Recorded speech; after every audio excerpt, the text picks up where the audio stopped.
લાખોના ખર્ચે બનેલી નવી નકોર પાણીની ટાંકી તૂટી પડી હતી। 11 લાખ લીટર ક્ષમતાવાળી ટાંકીનો એક ભાગ ધરાશાયી થયો છે। ટેસ્ટિંગ દરમિયાન ટાંકીમાં 9 લાખ લીટર પાણી ભરાયું હતું। જો કે પાણીની ટાંકી તૂટી પડતા 3 મજૂરોને ઈજા પહોંચી હતી અને ત્યારે ગુણવત્તાને લઈને અનેક સવાલ ઊભા થઈ રહ્યા છે। સુરતમાં લાખોના ખર્ચે બનેલી નવી નકોર પાણીની ટાંકી તૂટી પડતી, જેને લઈને અનેક સવાલ ઊભા થયા છે। 11 લાખ લીટરની ક્ષમતાવાળી ટાંકીનો એક ભાગ ધરાશાયી થયો। ટેસ્ટિંગ દરમિયાન ટાંકીમાં 9 લાખ લીટર પાણી ભરાયું હતું।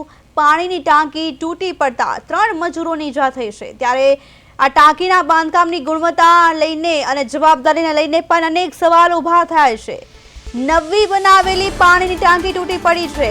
પાણીની ટાંકી તૂટી પડતા 3 મજૂરોને ઈજા પહોંચી છે।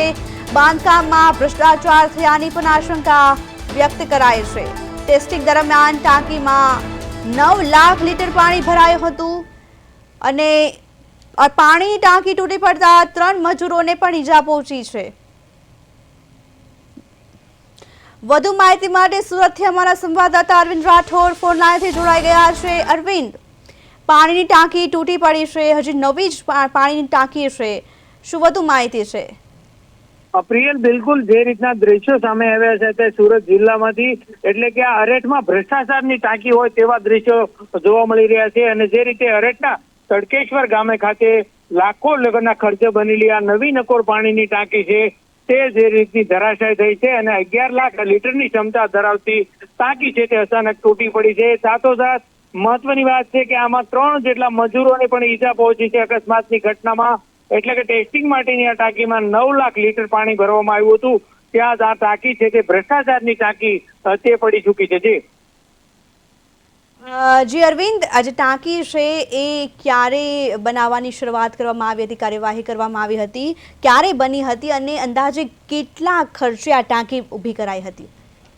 પ્રિયલ, હાલ પ્રાથમિક જે રીતની માહિતી મળી રહી છે તે મુજબના દ્રશ્યો, એટલે કે આ તડકેશ્વર ગામે જે છે, એટલે ચોક્કસ આંકડો આપણી પાસે સત્તાવાર નથી, પરંતુ લાખો રૂપિયાના ખર્ચે આ બનાવેલી જે નવી ટાંકી હતી ને તેમાં ભ્રષ્ટાચારની જે બૂ છે તે દેખાઈ રહી છે। કારણ કે 11 લાખ લીટરની ક્ષમતા ધરાવતી જો ટાંકી હોય અને તેમાં આ રીતની ઘટના, એટલે કે 9 લાખ લીટર માંડ પાણી નાખવામાં આવ્યું, ત્યાં આ ટાંકી તૂટી પડી છે। એટલે ચોક્કસથી આ ટાંકીની જે ઘટના છે ભ્રષ્ટાચારની, તેમાં નિષ્પક્ષ તપાસ પણ થવી જોઈએ, આ રીતની સ્થાનિકોની પણ માંગ છે। જી અરવિંદ, ટાંકી તૂટી પડતા કોઈ જાનહાનિના સમાચાર છે? હાલ પ્રાથમિક તબક્કે જે માહિતી મળી રહી છે, કારણ કે જે રીતે પાણીની ટાંકીનું ટેસ્ટિંગ લેવામાં આવી રહ્યું હતું ત્યારે કેટલાક મજૂર હતા, એટલે આમાં હાલ જે સૂત્રોના જણાવ્યા અનુસાર 3 જેટલા મજૂરોને ઈજા પહોંચી છે, તેને હોસ્પિટલ ખસેડવામાં આવે છે, પરંતુ અત્યાર સુધીમાં કોઈ સત્તાવાર માહિતી નથી। પરંતુ જે રીતે ઘટના સ્થળેથી તેઓને ઈજાગ્રસ્ત થયા છે, એટલે તેમની હાલતની જે વાત કરીએ તો ત્યારબાદ ચોક્કસ ખ્યાલ આવે છે સત્તાવાર રીતે, પણ હાલ ઈજા પહોંચી છે 3 મજૂરોને, એ એક મહત્વની વાત છે અને ટાંકી છે તે ધરાશાયી થઈ છે। જી અરવિંદ, સમગ્ર માહિતી બદલ આભાર।